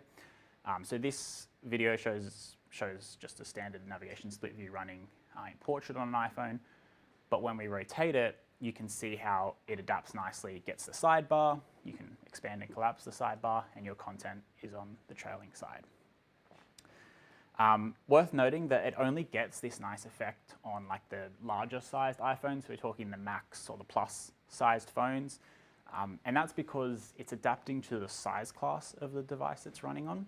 And I've mentioned size classes a few times, but let's talk about them now. So what are they? Well, they're basically a value in the Swift UI environment or in a view controller's trait collection that tells us the current layout size, essentially, along each axis. So you get a horizontal size class and you get a vertical size class. And we can use this to adapt our interfaces accordingly. So generally speaking, iPhones report a regular value for the longer edge and a compact value for the shorter edge when they're running in portrait mode. In landscape, both horizontal and vertical edges report compact, unless, of course, you're running on that Max or Plus sized phone, in which case you get a report of regular along the longer edge. It's kind of complicated. You don't need to memorize all of that. But the idea is this is something we can use to drive our interface.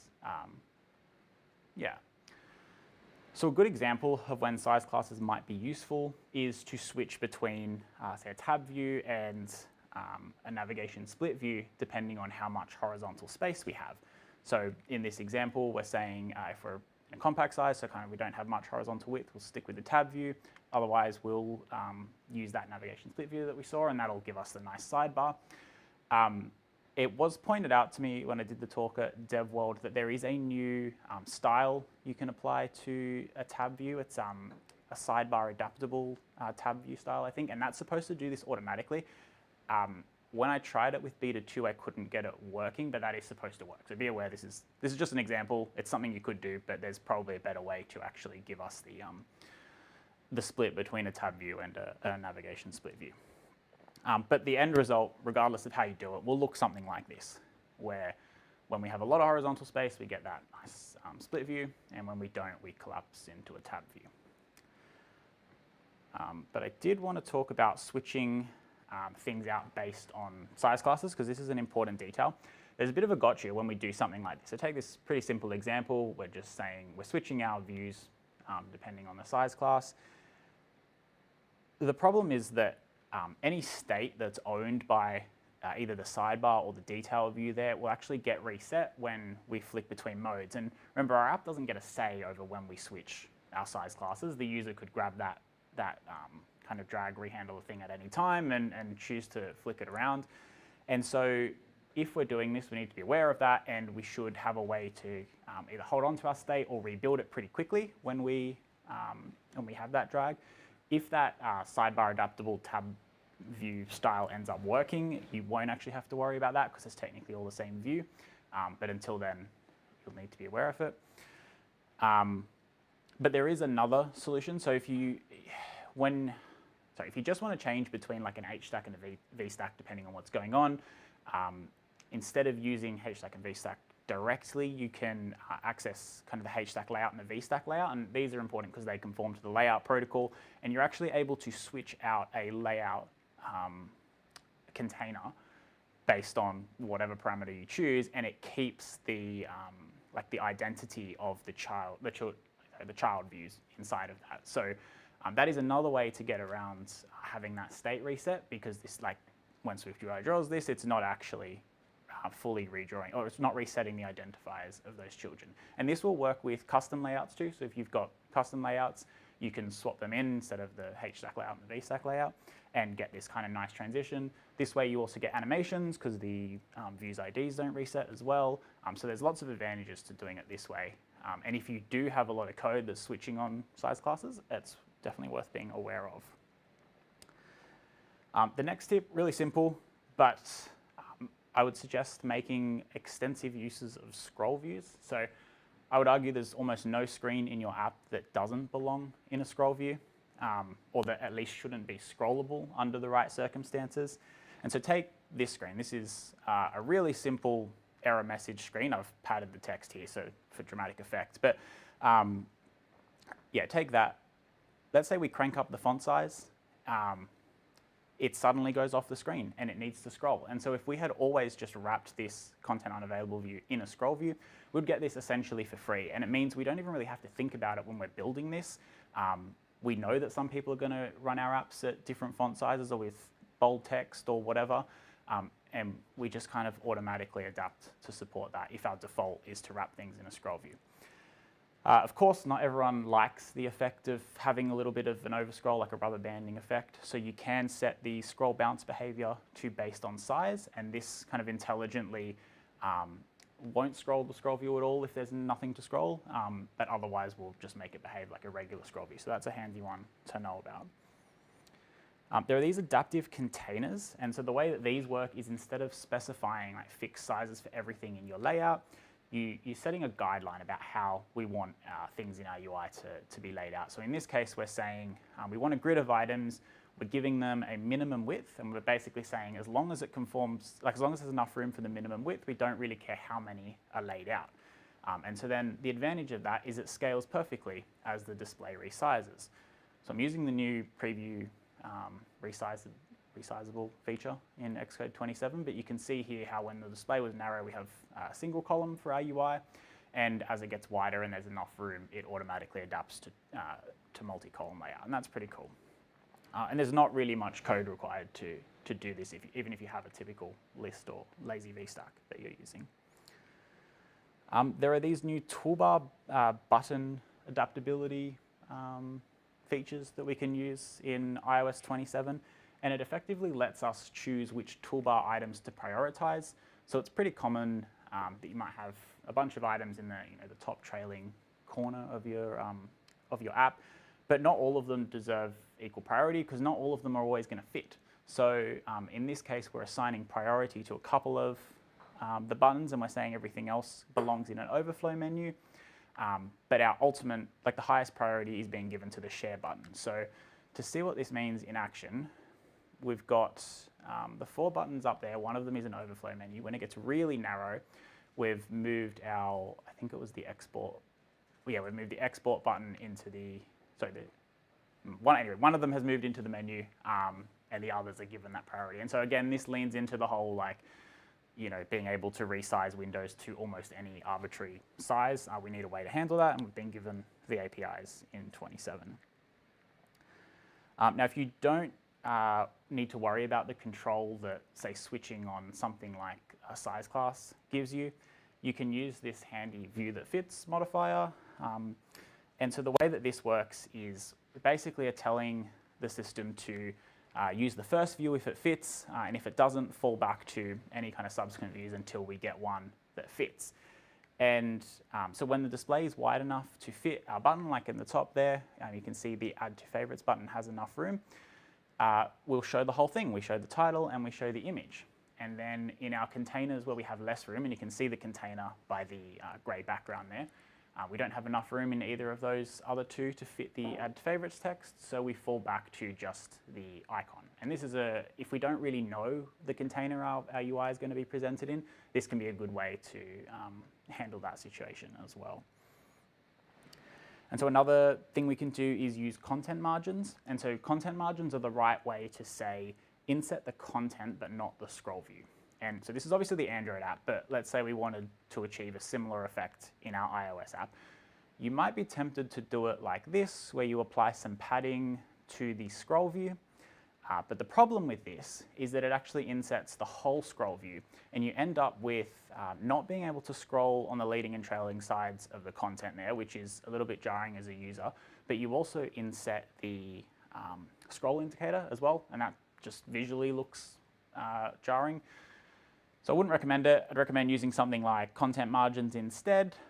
This is great because it insets the content, doesn't really care how wide our scroll view goes, but it keeps all of the nice things about the scroll view, like we're able to scroll on the side there, especially with a really wide phone. It's important. We don't want people having to reach into the middle, and the scroll indicator is in the right place. Another thing is using container relative frame. So instead of hard coding widths of views, or reading the screen space to get the available size, we can use more modern SwiftUI APIs like this one. And what we're doing here is we're saying set the width of our view relative to its container. So in this case, we want 80% of the width. And I imagine something like this is going to hold up a lot better than reading like the UI screen main size when we're adapting to something on a folding phone where our UI is being resized a lot. So how do I plan to apply this to 6 again? So this is the iOS version now, away from Android. I haven't actually finished implementation, but it's going to look something like this. So you'll notice that as the display gets wider, we go into this kind of dual column layout. And when it's narrow, we use the single column, which is how it is on the iPhone at the moment anyway. And it's using 2 of the techniques that I've mentioned. So the first is we check the horizontal size class, and if it's compact, we keep what we had, and if it's regular, we adapt to using this new layout style. And then we're setting the minimum width required on each cell, and then letting the system decide how many to fit horizontally. So on a potential future device that's really, really wide, if there's enough room for three cells across, or even on a really big iPad, that will just work. I haven't actually shipped an iPad app version yet, but I think it'll just use all the same code once I get the folding phone's code ready to go. It's kind of cool how that all works in together. So what about testing? If you've got an app and you want to see how it looks when you can resize the width of the phone, using the device hub, which is kind of a simulator replacement in Xcode 27, there's a button you can tap in the toolbar. and that will let you enter this kind of responsive design mode, if you will. And you can use those drag handles to increase the width of the display and see how your app adapts now, and then obviously use that to iterate and improve over time. And like the good news is, if you're doing a lot of things in SwiftUI and using it the right way, you're going to get a lot of that benefit for free, and it probably will look pretty good out of the box. It's just using these tips you can make it kind of look even better. Okay, so that's pretty much it. There's a few things I want to leave you with just to think about when you're working on your apps next. So stop asking what device is this and start asking how much space do I have, because that's really what should be driving these interface decisions. Don't think about layout in terms of fixed points. Don't hard code widths where possible. Don't read screen widths, things like that. Consider whether your app would survive being put in a window. And if not, that would be a good starting point, a good thing to fix before September. You can probably deal with it being, super wide and a bit weird, but if it's going to look, if the layout's kind of going to go off the screen or something, that's probably something worth fixing. And then consider that different screen sizes deserve different experiences. So rather than just blowing up your iPhone app, consider customizing your UI for different size devices. Of course, your app isn't going to be ready overnight. I think a couple of things to focus on before September. So getting rid of as many orientation assumptions as you can in your code, and also getting rid of your reliance on UI screen.main. And just the next time you go to add or edit a screen in your app, think about how would this look when it's wider or taller or in some weird state like that, and kind of fix that one thing at a time. And before you know it, you'll have an app that's fully adaptable. So yeah, that's all I have for you today. Hopefully I've given you a starting point and stuff to think about. So thank you. Yeah. Happy to take questions if there are any. Otherwise, no? Yeah, Claire. What's your experience with what it feels like to use UI in the crease of the fold? So I've only used it in the Android emulator, like simulator equivalent, but from shoulder surfing on the train, it looks quite weird. I don't know if you're friends with them as well, and it's like, it is a little bit jarring. I kind of wonder if, so there was a screen there where you had split view apps on the Android phone, and there was a pretty solid line down the middle with a grab handle. I wonder if Apple's going to do tricks like that to draw attention away from the crease, because I think it could be quite noticeable. That said, I probably have a little bit more faith in Apple and Samsung to do a less noticeable crease, but yeah, we'll see. Looking at those tabletop mode and things, it's like if you have buttons in there, that is going to be okay. Yeah, because it does really bend the line. I also wonder, how does touch targets go there? It's gonna, yeah. So I fully expect they'll drive UI away from that, and even in that mode where what's called the bubble mode, where it popped up, it still only sticks on one half of the screen, so you kind of don't get this app that goes across too. So I think there'll be UI tricks that they do to draw your attention away, I reckon. Yeah. Okay, cool. Well, thank you, everyone. That'll be it for CocoaHeads now. So, oh, sorry, was it? Yeah, sorry.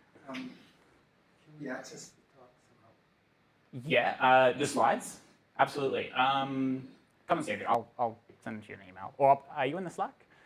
Yeah. Okay, okay. I'm happy to email them to you, but I'll also post them in the Slack. How's that? Yeah. Cool. All right. Well, thanks again for coming, everyone. We'll see you next month. I think it was the 20th of August. And yeah, go home safely. Thanks for coming.